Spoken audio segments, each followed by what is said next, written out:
I was exercising last night and had some thoughts.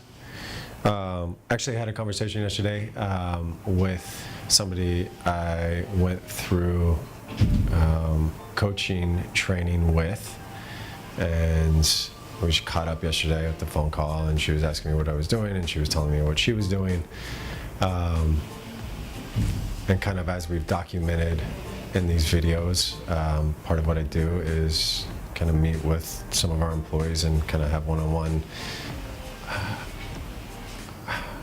coaching sessions, for lack of a better term.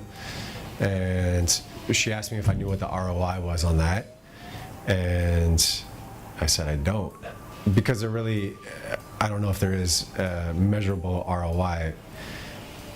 But what I told her and what I wanted to share is that there is an ROI, and it's the smile that you get. It's seeing a weight being lifted off of someone's chest or shoulders, or feeling like they're not alone.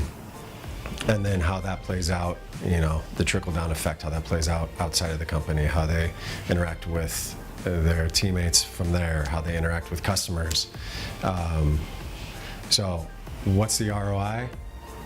I don't know, but I would ask, what's the ROI on the parents or the people who raised you? Like, you don't know what it is, but you know it's there, and the time you put in is worth it, and you can see it within the interactions and sometimes the people themselves.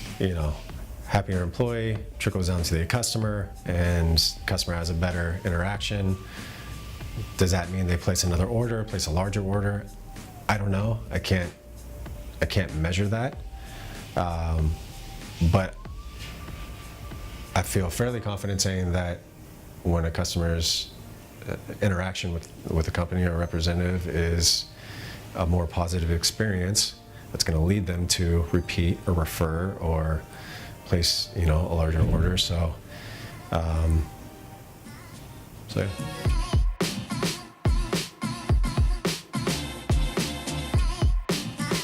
What's your favorite thing about working at a small company?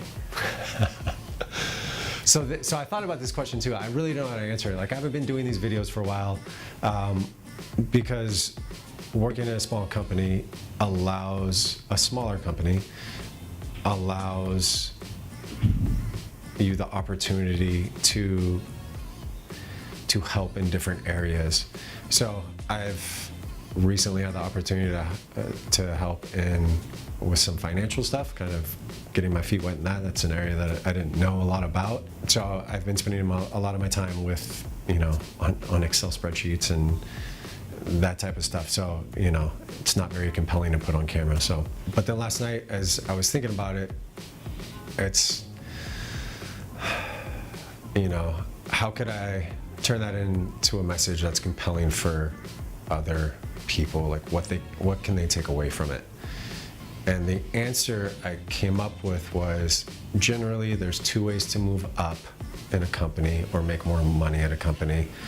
And that's providing a skill that nobody else can provide, that the company needs, or being able to manage people, and or both.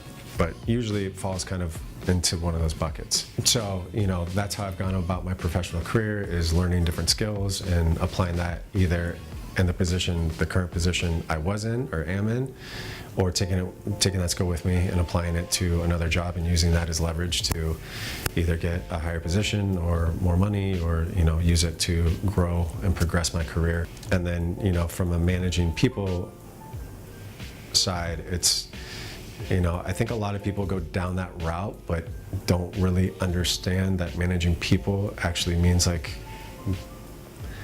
learning how to have good relationships with people. The managers, the leaders that people gravitate towards and speak fondly of are the ones who connected with them and built good relationships. They're the ones who took the time to understand them, took time to understand the work they were doing, help when needed, and